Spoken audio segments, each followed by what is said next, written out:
Iran में अभी तक 5000 बम फोड़े गए अमेरिका और इजराइल के द्वारा, उनमें से सिर्फ 1250 लोगों की मौत हुई। जैसे जैसे टेक्नोलॉजी में आगे बढ़ते जा रहे हो आप, चीज़ें महंगी होती जा रही है। ये जैसे अब इजराइल इंटरसेप्ट भी करता है, अमेरिका जैसे मारता भी है, एक मिसाइल 24 करोड़ की है। मॉडर्न वॉरफेयर क्यों घाटे वाली चीज़ हो गई है? क्योंकि मॉडर्न वॉरफेयर में सिर्फ पैसा दिख रहा है और महंगे हथियार दिख रहे हैं। ये उस चीज का फायदा मिल रहा है जो बोलते हैं डॉलर का रेट महंगा हो रहा है, डॉलर तो मिसाइल का रेट भी महंगा हो गया। बिल्कुल बिल्कुल। डॉलर का रेट अपने वहाँ सस्ता है, हमारी करेंसी के लोग बोल रहे कोई औकात नहीं, कोई औकात नहीं, कोई औकात नहीं, तो मिसाइल भी सस्ती बना पा रहे हैं।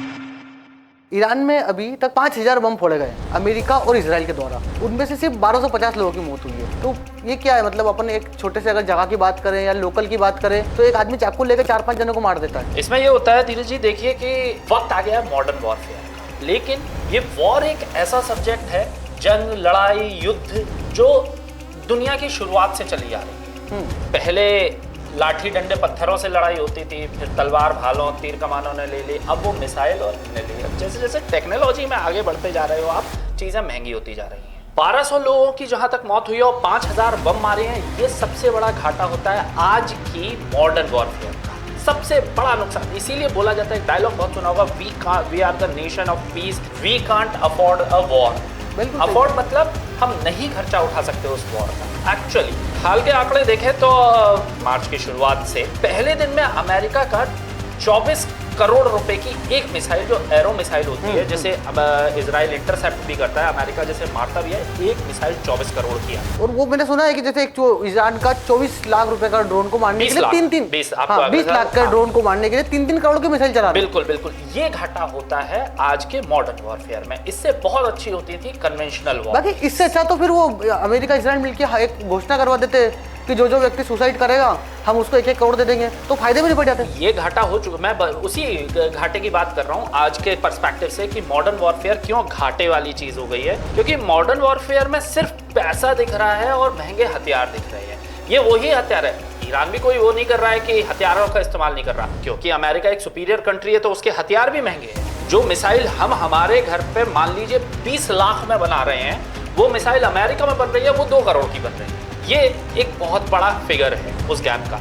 ब्रह्मोस हमने भी बनाई है, लेकिन हमारी सस्ती है। हाइपरसोनिक, हाँ हमारी सस्ती है, हाइपरसोनिक उसके भी पास है। मतलब ये उस चीज का फायदा मिल रहा है जो बोलते हैं डॉलर का रेट महंगा हो रहा है, डॉलर तो मिसाइल का रेट भी महंगा हो गया। बिल्कुल बिल्कुल। डॉलर का रेट अपने वहाँ सस्ता है, हमारी करेंसी के लोग बोल रहे कोई औकात नहीं, कोई औकात नहीं, कोई औकात नहीं, तो मिसाइल भी सस्ती बना पा रहे हैं। 20,000 का जो उसका शाहीन करके ड्रोन है जिससे ईरान हमला कर रहा है, उसमें लूना का इंजन लगा हुआ है, मोपेड का इंजन लगा हुआ है, 55 सीसी वाला।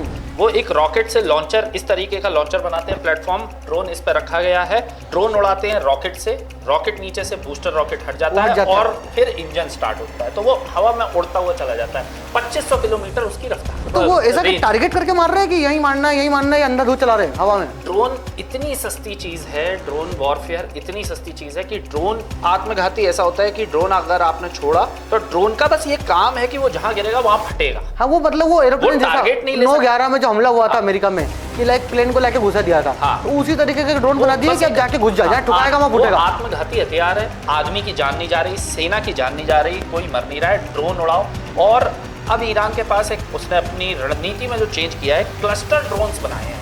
उसने एक साथ कई सारे ड्रोन छोड़ दिए, एक साथ 15 ड्रोन छोड़ दिए, एक साथ 16, 18, 20 ड्रोन छोड़ दिए। अब आप कितने भी टेक्नोलॉजिकली एडवांस हो जाओ, आप इंटरसेप्ट तो करोगे, लेकिन एक लिमिटेड में कर पाऊंगा। आप इंटरसेप्ट करोगे, यहाँ से मिसाइल जाएगी, वो ये देखेगी पहले किसको मारना है, किसी एक को मारेगी, बाकी 25 तो बचे हुए वो जाके फूटेंगे, गिरेंगे और फूटेंगे। ये ड्रोन का काम। ये जो वॉर हो रहा है अभी, अमेरिका, इजराइल, ईरान जो भी लोग कूदे हुए हैं, तो क्या इससे अमेरिका में लोग खुश हैं? अभी रिसेंटली एक वीडियो आया था, हमारे न्यूज़ चैनल पे भी चला था, एक मरीन है और कांग्रेस में सामने खड़े होकर ये बोल रहा है कि मैं इजराइल के लिए नहीं लड़ना चाहता, मैं इजराइल के लिए नहीं मरना चाहता, और उसको सिटी पुलिस खदेड़ते हुए कांग्रेस की सभा से बाहर ले जाती है। तो अमेरिका का ऐसा कौन सा खूंटा है जो वो इजराइल के चक्कर में उलझा पड़ा है? इसके लिए आपको जाना पड़ेगा 2-3 हजार साल पीछे की कहानी। इजराइल क्रिश्चियंस, यहूदी और मुस्लिम के लिए बहुत प्रोमिनेंट जगह है। जो टेम्पल ऑफ माउंट है वो यहूदियों के लिए बहुत खास है। जो टेम्पल ऑन माउंट बोले तो जो इजराइल के अंदर मौजूद हाँ, है, जेरूशलेम जिसको यरूशलेम बोलते का मंदिर, हाँ। वो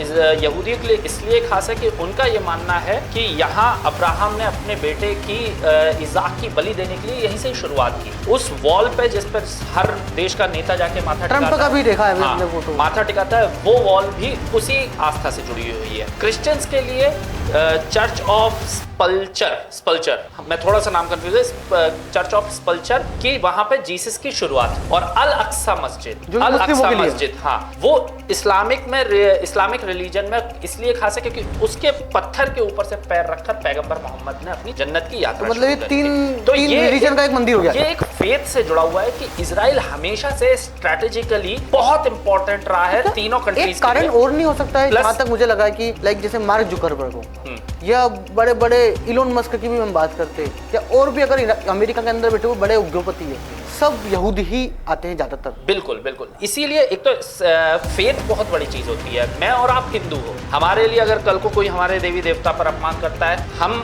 शायद उस तरीके की भाषा ना बोल पाए चाक हथियार वाली, लेकिन पत्रकारिता की भाषा में हम उसको खंडन जरूर करते हैं, बुरा जरूर बोलते हैं, वो हमारा भी फेथ की वजह से।